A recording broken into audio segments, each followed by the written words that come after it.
अस्सलाम वालेकुम। इस वीडियो में जो हम लोग चैप्टर नंबर 9 का टॉपिक डिस्कस करेंगे वो है डाटा टाइप्स, जिसमें हम ये देखेंगे कि सी लैंग्वेज में कौन कौन सी डाटा टाइप्स हैं और उन्हें हम लोग किस तरह यूज़ कर सकते हैं। Let's start. Data types.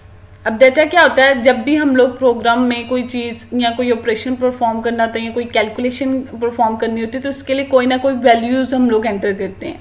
उन वैल्यूज़ को हम लोग डाटा कहते हैं। अब डाटा टाइप्स क्या होती हैं? अब जब भी हम लोगों ने कोई प्रोग्राम डेवलप करते हैं या जब भी कोई एप्लीकेशन बनाते हैं तो उसमें कोई ना कोई वैल्यूज़ हमें देनी पड़ती हैं। अब उन वैल्यूज़ को स्टोर भी करना पड़ता है ताकि हम लोग उसे फर्दर यूज़ कर सकें। सो उन वैल्यूज़ को स्टोर करने के लिए हम लोग वेरिएबल्स यूज़ करते हैं। वेरिएबल्स क्या करते हैं? जो मेमोरी होती है उसमें कोई ना कोई स्पेस जो उनसे वो ऑक्यूपाई कर लेते हैं। अब उन वेरिएबल्स को डिक्लेयर करने के लिए हम लोग डाटा टाइप्स यूज़ करते हैं।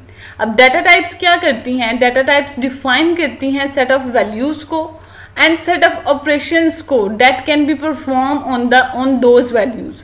ये सेट ऑफ वैल्यूज बताते हैं और सेट ऑफ ऑपरेशंस बताते हैं जो कि हम लोगों ने इन वैल्यूज के ऊपर परफॉर्म करने होते हैं। इसके अलावा डाटा टाइप्स जो सी होती हैं, जो वेरिएबल की टाइप डाटा टाइप होती है वो ये डिटरमाइन करती है कि ये वेरिएबल मेमोरी के अंदर कितनी स्पेस ऑक्यूपाई करेगा। बिकॉज हर डाटा टाइप जो सी होती है वो डिफरेंट स्पेस जो सी है वो ऑक्यूपाई करती है। सी लैंग्वेज के अंदर डाटा टाइप्स को 2 मेन कैटेगरीज में डिवाइड किया जाता है, जिसमें फर्स्ट वन है standard data type and second one है user defined data type. Standard data type.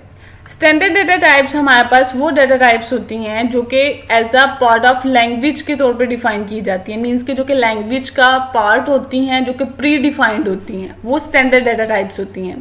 Like int, float, CHR, double, इसके अलावा स्ट्रिंग है। सो ये जो डिफरेंट डाटा टाइप्स होती हैं सी लैंग्वेज की, जो कि प्री डिफाइंड होती हैं, जो कि पार्ट ऑफ लैंग्वेज होती हैं, उसको हम लोग स्टैंडर्ड डाटा टाइप्स कहते हैं। यूजर डिफाइंड डाटा टाइप्स क्या होती हैं? यूजर डिफाइंड डाटा टाइप्स वो डाटा टाइप्स होती हैं जो कि यूजर डिफाइन करता है। जो सी लैंग्वेज है वो प्रोग्रामर को अलाउ करती है कि वो अपनी डाटा टाइप्स को डिफाइन कर सकते हैं, अपनी डाटा टाइप्स की डेफिनेशन को डिफाइन कर सकते हैं। सो ऐसी डाटा टाइप्स जो यूजर खुद डिफाइन करता है, जो प्रोग्रामर डिफाइन करता है, उन डाटा टाइप्स को हम लोग यूजर डिफाइंड डाटा टाइप्स कहते हैं। नेक्स्ट हमारे पास है इंटीजर डाटा। इंटीजर डाटा कौन सा होता है? इंटीजर डाटा हमारे पास वो होल न्यूमेरिक वैल्यूज होती हैं जिनके अंदर डेसिमल पार्ट नहीं होता। वो आपकी पॉजिटिव वैल्यूज भी हो सकती हैं, वो आपकी नेगेटिव वैल्यूज भी हो सकती हैं। लाइक जैसे यहाँ पे है 4, -2, 11, 45, -89। मीन्स के -infinity to positive infinity without decimal point जो वैल्यूज होती हैं वो हमारे पास इंटीजर वैल्यूज होती हैं। अब इंटीजर्स टाइप का डाटा जब हम लोगों ने प्रोग्राम में यूज़ करना होता है, मोस्टली ये हम लोग यूज़ करते हैं कैलकुलेशन के लिए। तो जब इस टाइप के डाटा को हम लोगों ने स्टोर करवाना हो वेरिएबल्स में, तो उन वेरिएबल्स के लिए जो हम लोग डाटा टाइप्स यूज़ करते हैं उनमें फर्स्ट वन आ जाती है इंट। अब इसमें हम लोग ये देखेंगे कि ये जो डाटा टाइप्स हैं ये मेमोरी के अंदर कितनी स्पेस लेती हैं और इनकी वैल्यू रेंज क्या है। अब जो इंट डाटा टाइप है ये हम लोग इंटीजर्स वैल्यू को स्टोर करवाने के लिए यूज करते हैं और मेमोरी में 2 बाइट्स लेती है। अब हमें पता है 1 बाइट 8 बिट्स के इक्वल है, मींस कि ये 16 बिट्स लेगी। और इसकी जो वैल्यू रेंज है वो -2^15 टू 2^15 -1 है। इतनी रेंज के अंदर हम लोग इस वेरिएबल के अंदर वैल्यू को स्टोर करवा सकते हैं।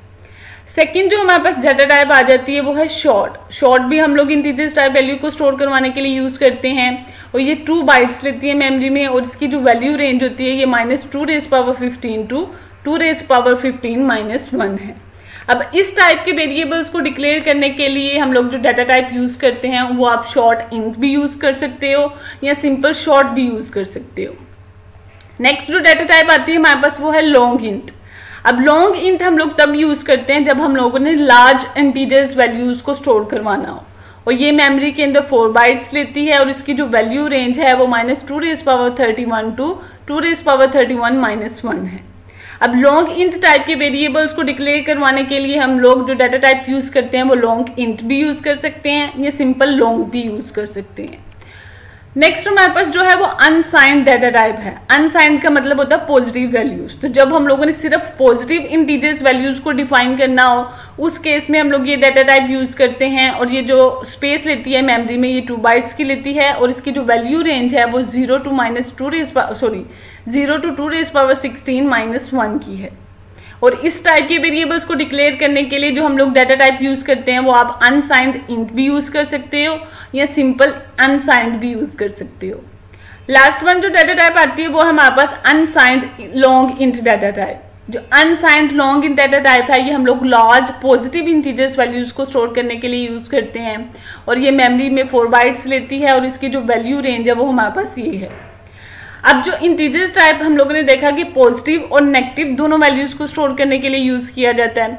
जब आप लोगों ने एक ही वेरिएबल में पॉजिटिव या नेगेटिव वैल्यू स्टोर करवानी हो तो उस वेरिएबल को या तो आप इन फर्स्ट 3 डाटा टाइप्स के लिहाज से डिक्लेयर करवाते हो। मीन्स कि जो फर्स्ट 3 डाटा टाइप्स हैं ये पॉजिटिव और नेगेटिव दोनों वैल्यू को स्टोर करने के लिए यूज की जाती हैं।